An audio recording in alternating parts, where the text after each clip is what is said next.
오신 주님 주의 나라 임하셨네. 이 땅 위에 주님께 영광.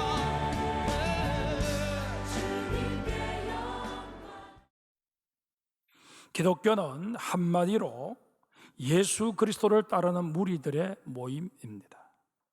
그러기에 빌립보서 2장 5절에 기록되어 있는 너희 안에 이 마음을 품으라 곧 그리스도 예수의 마음이니라는 겉면에 그리스도인이라면 누구나 아멘할 수 있어야 하는 것입니다. 그렇다면 우리가 품어야 할 그리스도의 마음이 구체적으로 어떤 마음일까요? 그리스도께서는 하나님과 동등하신 분이심에도 불구하고 인류 구원이라고 하는 대사명을 이루기 위해 하늘의 보좌를 버리셨습니다. 이 하나만 보더라도 그리스도이신 우리 주님은 소탐대실, 눈앞에 보이는 작은 이익을 탐하다가 결국 큰 것을 잃어버리기 일수인 우리 인간들과는 아예 차원이 다른 마음을 품고 계셨습니다. 성부 하나님께서 계획해 놓으신 대의를 위해서라면 철저하게 자신을 버릴 수 있는 마음, 이것이 바로 그리스도 예수의 마음입니다. 그리고 이 주님의 마음을 잘 집약해 보여주는 사건이 바로 십자가 사건입니다. 빌립보서 2장 7절 이하에 보면 그리스도께서 자기를 비워 종의 형체를 가지사 사람들과 같이 되셨고 사람의 모양으로 나타나서 자기를 낮추시고 죽기까지 복종하셨으니 그 십자가의 죽으심이라 증언하고 있습니다. 우리는 이 바울의 증언을 곰곰 되씹어 볼 필요가 있습니다. 주님께서는 십자가를 지시기 전에 먼저 자신을 비우셨습니다. 비움은 내려놓음과 같은 개념입니다. 예수님께서는 십자가를 지시기 전에 신적인 능력을 다 내려놓으셨습니다. 엘리 엘리 라마 사박다니, 나의 하나님 나의 하나님 어찌하여 나를 버리셨나이까 절규하셔야 할 정도로 하나님과 자신을 단절시키심으로 철저하게 인간의 모습으로 십자가를 지신 것입니다. 이 말은 우리 인간이 십자가에 만약 달린다면 당해야 할 그 고난과 모욕과 수치를 고스란히 예수님이 당하셨음을 의미합니다. 또한 예수님께서는 자신을 철저하게 낮추셨습니다. 요즘도 서울에 있는 남대문이나 동대문 시장에 가면 지게로 짐을 운반하시는 분들이 계십니다. 리어카나 수레가 갈 수 없는 곳들이 너무 많기 때문에 여전히 지게를 지고 짐을 나르는 분들이 계신다는 것입니다. 그런데 여러분, 지게를 지고 일어서려면 한쪽 무릎을 꿇어야만 합니다. 무릎을 꿇지 않으면 천하장사라도 무거운 짐이 실려 있는 지게를 지고 일어설 수가 없습니다. 십자가를 지는 것도 마찬가지입니다. 무릎을 꿇고 십자가 밑에 들어가지 않으면 결코 십자가를 질 수 없습니다. 그런가 하면 십자가의 사건은 죽음을 통해서만 종결될 수 있습니다. 이런 연고로 주님께서는 십자가를 지고 골고다 언덕을 오르셨고 그 언덕에서 십자가에 달려 돌아가셨습니다. 주님에게 명령되어진 이 십자가의 사명을 온전히 죽음을 통해 완성시키셨다는 것입니다.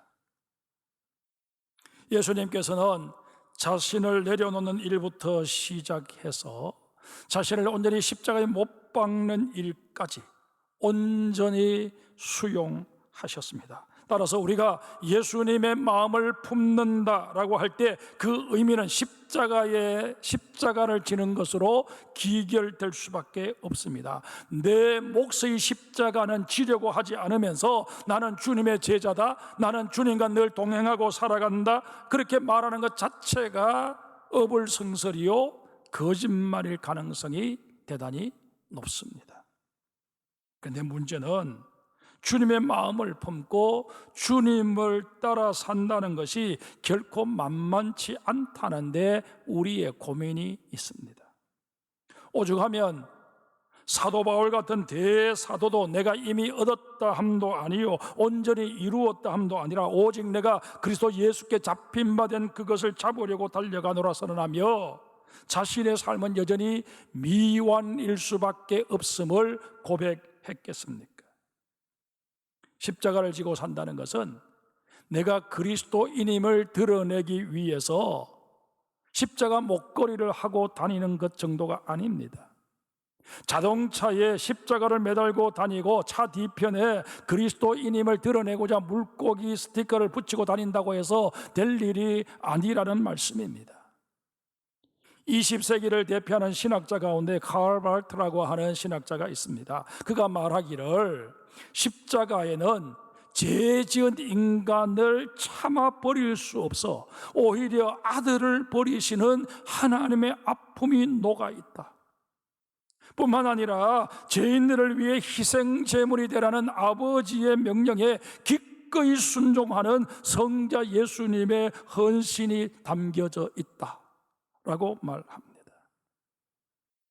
아울러 아들을 버리시는 아버지와 아버지에게 버림을 당하는 아들이 영원히 결별하지 않도록 붙잡고 계시는 성령님의 고통스러운 수고가 스며 있다, 그렇게 설명을 합니다. 그러면 보십시다. 그리스도의 마음을 가장 잘 대변해주고 있는 것이 바로 십자가이고, 그 십자가에는 성부의 사랑과 성자의 희생과 그리고 성부와 성령을 하나 될 수 있도록 묶으시는 성령의 수고가 녹아 있다면 그리스도의 마음을 품어야 하는 나는 어떻게 해야 하는 것일까요?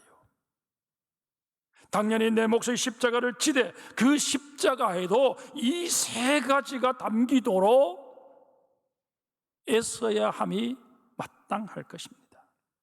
우리는 아들을 버리시면서까지 우리를 사랑하시는 성부 하나님의 그 희생적 사랑을 배워 원수까지도 사랑하라는 이 주님의 명령을 수행하기 위해 최선의 노력을 경주할 수 있어야 합니다.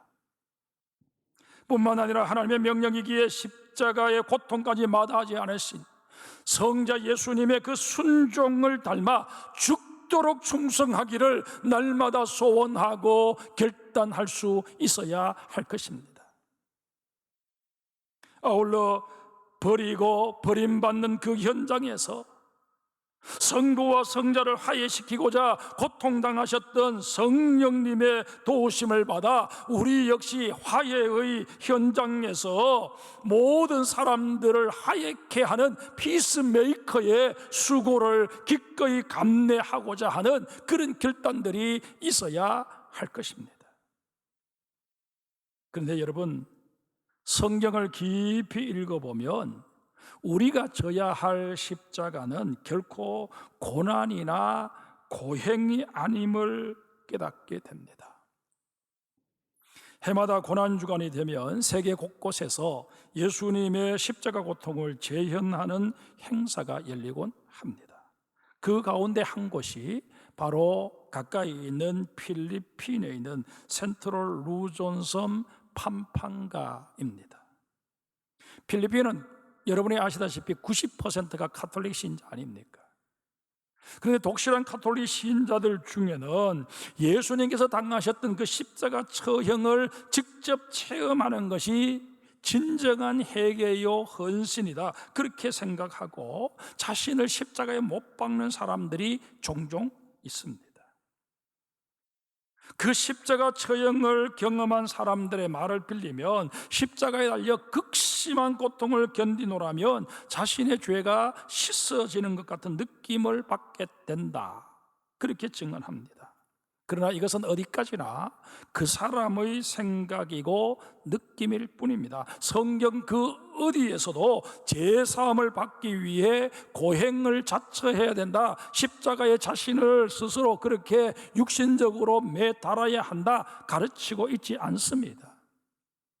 오히려 그리스도 예수께서 우리를 위해 지신 십자가로 인해 완벽하게 죄의 문제를 해결할 수 있는 길이 마련되었다, 그렇게 증언하십니다.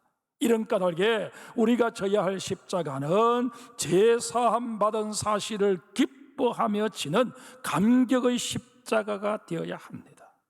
아울러 주님께서 나를 살려주셨으니 이제는 주님을 위해 내가 기꺼이 살아가겠노라 결단하는 사명의 십자가가 되어야 합니다. 사명자는 그 삶이 아무리 힘들고 어려워도 행복할 수 있습니다. 그런데 십자가를 지는 데서 보다 중요한 것은 어떻게 질 것인가 하는 방법상의 문제입니다. 주님께서는 오늘 본문을 통해 두 가지 구체적인 방법을 우리에게 제시해 주십니다. 그 첫 번째가 마땅히 권리를 주장할 수 있지만 주장하지 않는 것이 십자가를 지는 방법이다 말씀하여 주십니다. 본문 6절에 보면 예수님은 근본적으로 하나님의 본체시고 하나님과 동등하다 말씀하십니다. 이 말씀은 예수님께는 모든 만물을 다스리고 주관하실 수 있는 권한이 이미 주어져 있음을 시사합니다. 그러하건만 예수님께서는 그 엄청난 권리를 스스로 포기하십니다. 마치 자신에게는 처음부터 그 어떤 권한도 아예 부여되어 있지 않은 것처럼 행동하셨다는 것입니다. 십자가를 지고 골고다 언덕을 올라가실 때, 그리고 십자가에 못 박히실 때 도살장으로 끌려가는 어린 양처럼 그는 그 고통 속에서도, 그 수치와 모멸감 속에서도 그 어떤 소리도 내지 않고 침묵하십니다. 사실 우리가 익히 경험하는 바이지만 기득권을 포기한다는 건 말처럼 쉬운 일이 아니지 않습니까? 그러하건만 주님께서는 기득권을 완전히 포기하십니다. 그리고 십자가에 달려 돌아가십니다. 우리는 버림이나 내려놓음과 관련해서 이제까지 별로 훈련을 받은 경험이 없다 보니 주님을 위해서라면 내 생명에 대한 권리까지 기꺼이 포기하겠습니다. 아무리 울며 불며 그렇게 소리 높여 외친다 한들 그 우리의 고백들은 다 빈말이 되어버릴 가능성이 높다 하는 것입니다. 그 좋은 예가 바로 베드로 아닙니까? 예수님께서 체포되실 것을 예고하시면서 너희가 다 나를 버리리라 그렇게 말씀하시자 베드로가 펄쩍 뛰면서 다 주님을 버릴지라도 나는 결코 버리지 않겠습니다, 큰 소리를 치지 않습니까? 그런 베드로에게 주님께서는 내가 진실로 내게 이르노니 오늘 밤 닭 울기 전에 내가 3번 나를 부인하리라 말씀하십니다. 이 주님의 말씀에 베드로는 저를 도대체 주님 어떻게 보고 그런 말씀을 하십니까? 라는 토로 내가 주와 함께 죽을지언정 주를 부인하지 않겠습니다 장담합니다. 그러나 결과는 어떻게 되었습니까? 예수님께서 예고하신 대로 3번이나 주님을 모르노라 부인하고 맙니다.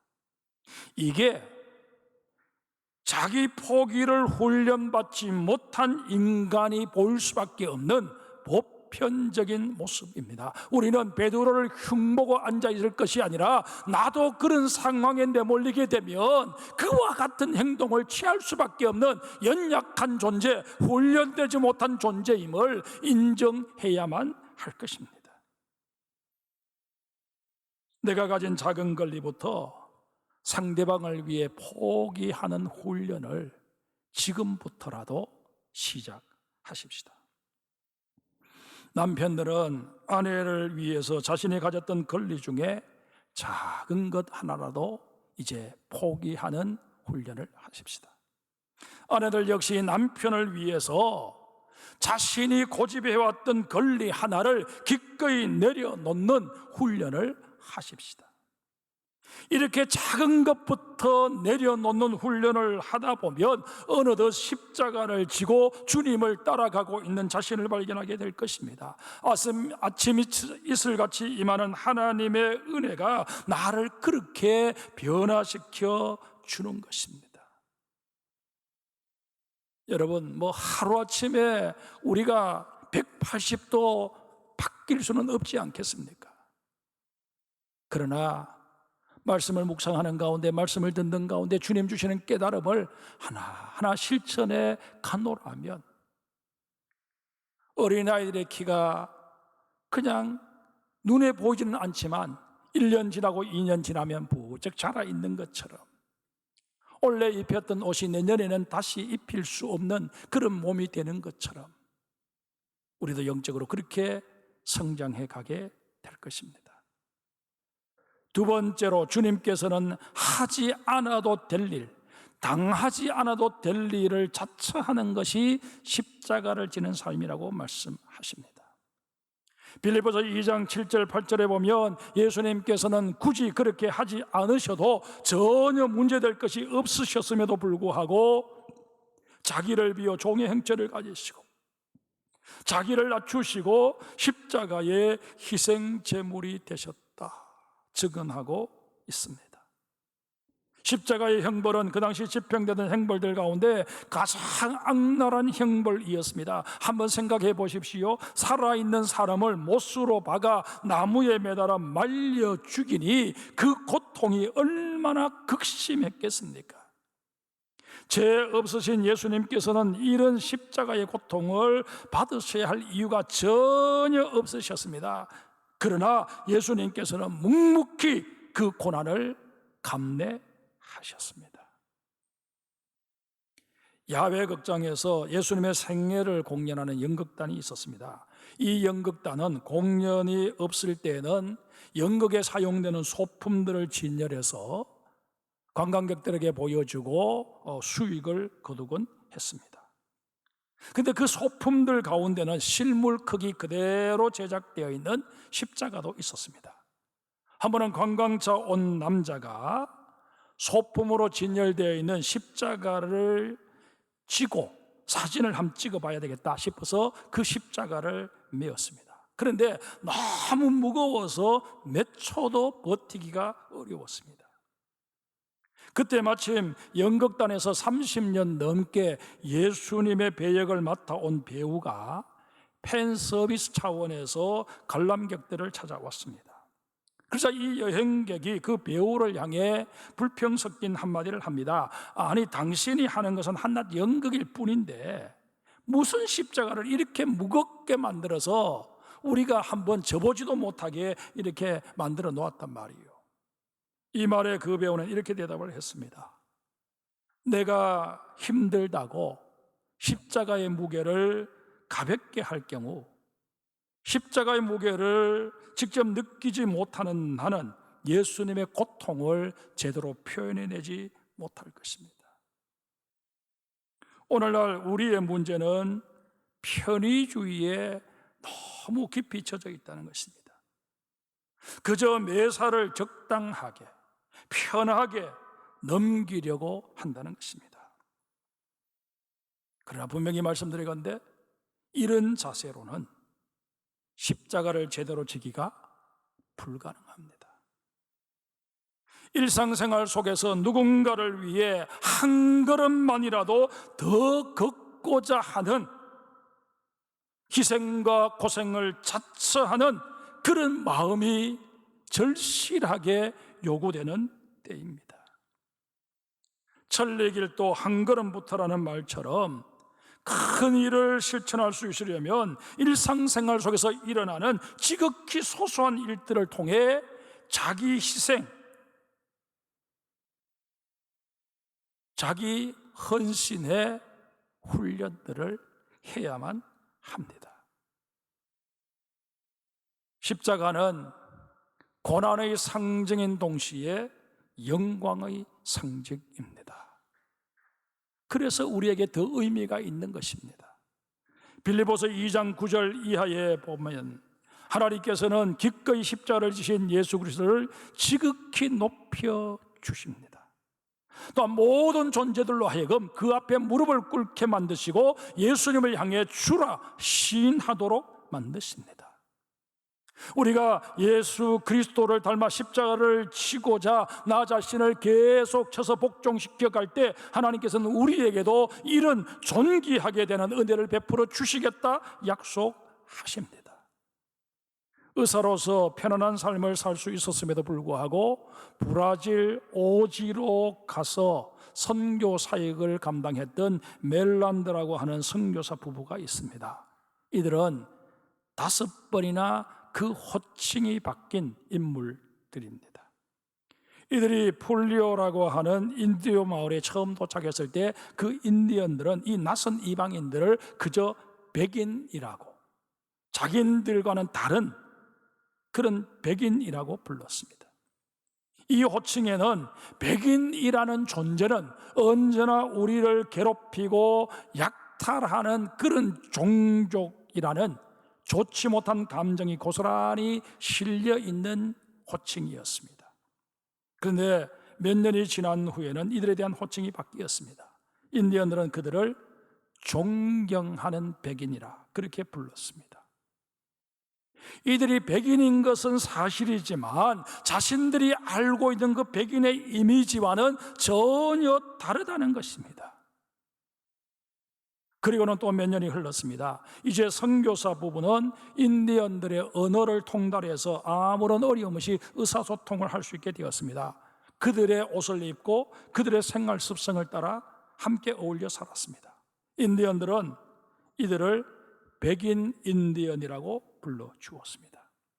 외면은 분명 백인이지만 삶이나 사고방식 모든 것들은 자기네들과 전혀 다를 것 없는 인디언과 같은 종족이 되었다 하는 그런 인정이었습니다.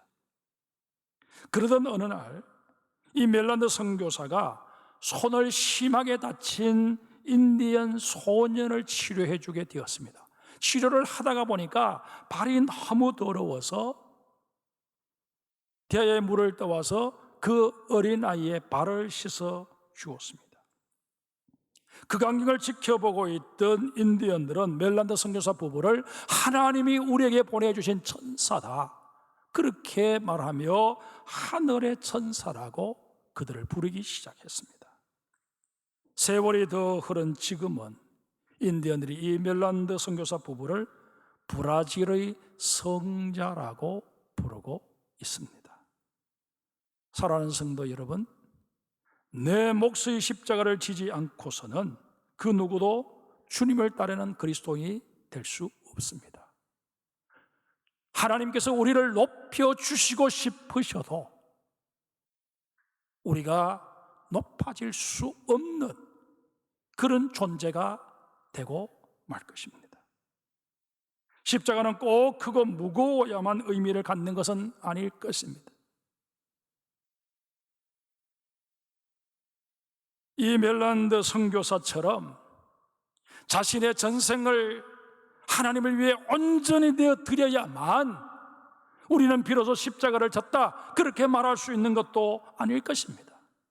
여러분과 제가 져야 될 이 십자가는 비록 작고 가벼운 것이라 할지라도 내가 기꺼이 지고 주님을 따라가고자 할 때 우리 주님께서는 그런 나를 훈련시키셔서 더 큰 십자가를 질 수 있는 하나님의 사람으로 예수 그리스도의 제자로 세워주실 것입니다. 그리고 그에 걸맞은 높임과 존경을 받을 수 있도록 섭리하여 주실 것입니다. 그러기에 우리 십자가 지는 것 더 이상 두려워하지 마십시다.